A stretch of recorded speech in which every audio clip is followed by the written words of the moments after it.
College ટાઈમમાં એકવાર મેડમે મને ઊભો કર્યો અને પૂછ્યું કે ભાઈ જેડી ડેફિનેશન બોલ ડિમાન્ડ નહીં. તો મને ના આવડી. હવે એ વખતે તો એ જ નહોતી ખબર કે આ ડેફિનેશન એટલે શું થાય. નવા ઇંગ્લિશ મીડિયમમાં એડમિશન લીધેલું, પછી લખીને પ્રેક્ટિસ કરી અને પછી તો અવારનવાર બોલતા.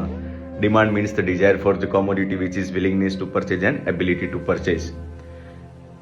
પછી જોયું કે 10 વર્ષ 12 વર્ષ બીજા ક્ષેત્રમાં કામ કર્યું અને પોતાની જાતને રિવર્સ કરીને જોયું તો યાર ખબર પડી કે ડિમાન્ડની ડેફિનેશન તો આખી જિંદગીમાં ક્યાંય કામ જ ના આવી.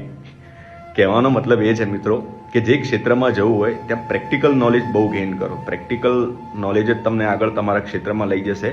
લખવું વાંચવું જરૂરી છે, ટકાવારી પણ જરૂરી છે, પણ એના કરતાં વધારે એ છે કે તમે પ્રેક્ટિકલી કેટલું શીખી શકો છો. જેટલા પણ મારા બેક બેન્ચર્સ મિત્રો હતા ને, નો ડાઉટ આપણે બેક બેન્ચર્સને એવું કહીએ કે આ તો બધા તોફાની, મસ્તીખોર, લડાઈ ઝઘડાવાળા, પણ એટ ધ એન્ડ એ લોકો પાસે પ્રેક્ટિકલ નોલેજ બહુ જ હોય છે ને એટલા માટે જ એ લોકો મારા બધા જ મિત્રો આજે પણ બહુ આગળ છે પોતપોતાના ક્ષેત્રમાં. અને મેં એવું ઓબ્ઝર્વ કર્યું છે કે જેટલા પણ બેક બેન્ચર્સ હતા ને એ બધા ઉદાર દિલના હતા. આજુબાજુ નજર કરશો તો ખ્યાલ આવી જશે આપને. સીતારામ દોસ્તો.